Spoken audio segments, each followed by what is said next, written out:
नबी करीम सल्लल्लाहु अलैहि वसल्लम ने मुतअद्दिद मकामात पर हजरत अली के बारे में मुख्तलिफ जुमले इरशाद फरमाए थे। उनमें से दो तीन जुमले बड़े अहम हैं। एक मौके पे आपने हजरत अली से इरशाद फरमाया कि अंत मिन्नी व अना मिनका, कि तुम मुझसे हो और मैं तुमसे हूँ। और एक मौके पे नबी करीम सल्लल्लाहु अलैहि वसल्लम ने इरशाद फरमाया हजरत अली से सहाबाए किराम को मुखातब करके कि मन कुन्तु मौला फ़अलियुल मौला, कि जो मुझे मौला समझता है वो अली को भी अपना मौला समझे। अब इन जुमलों की जरा तफसील में अर्ज किए देता हूँ। उम्रतुल क़ज़ा के बाद जब आप सल्लल्लाहु अलैहि वसल्लम कुछ देर मक्का में क़याम करके वापस आ रहे थे तो हजरत हमजा रज़ी अल्लाह ताला अन्हु, जो आपके चचा थे, ग़ज़वा उहद में शहीद हो चुके थे, उनकी छोटी बेटी थी अम्मारा। वो हुजूर सल्लल्लाहु अलैहि वसल्लम के पीछे पीछे आने लगी और आवाज देने लगी कि चचा जान मुझे भी साथ लेते जाइए, मैं यहाँ किसके पास रहूंगी, मक्का में आप जा रहे हैं, मुझे भी साथ लेते जाइए। जब हजरत अम्मारा की ये आवाज मुसलमानों ने सुनी तो हजरत अली रजी अल्लाह ताला अन्हु ने हजरत फातिमा से फरमाया कि तुम अम्मारा को अपने साथ बिठाओ, हम इसकी कफालत करेंगे। हजरत अली के बड़े भाई हजरत जाफर थे, उन्होंने फरमाया कि मैं इसकी कफालत करूंगा।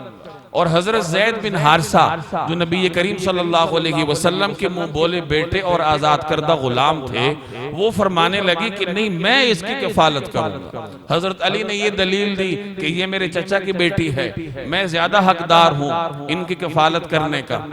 हजरत अली के बड़े भाई हजरत जाफर थे, वो भी दावेदार थे, उन्होंने दलील दी कि ये मेरे भी चचा की बेटी है और मुझे इजाफी पॉइंट ये हासिल है कि मेरी बीवी इस बच्ची की खाला है, लिहाजा मुझे दोहरी हैसियत हासिल है कि मैं भी इसका रिश्तेदार और मेरी बीवी इसकी खाला, लिहाजा मुझे ये हक मिलना चाहिए कि मैं इसकी कफालत करूं। ज़ैद बिन हारिसा कहने लगे कि नबी करीम सल्लल्लाहु अलैहि वसल्लम ने हजरत हमजा के साथ मेरी मुआखात करवाई थी, तो इस बच्ची का वालिद मेरा भाई था, मुबोला भाई, और हुजूर सल्लल्लाहु अलैहि वसल्लम ने भाई बनाया था, तो ये मेरे शहीद भाई की बेटी है और मैं इसकी कफालत करूंगा। नबी करीम सल्लल्लाहु अलैहि वसल्लम ने ये सारी बातें सुनी और फिर आपने इरशाद फरमाया कि खाला माँ के दर्जे में होती है, लिहाजा इस बच्ची की परवरिश इसकी खाला करे।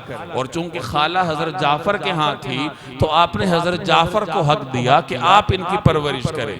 फैसला आपने फरमाया, लेकिन तीनों की दिलजोई के लिए नबी करीम सल्लल्लाहु अलैहि वसल्लम ने कुछ जुमले इरशाद फरमाए ताकि तीनों की दिलजोई हो।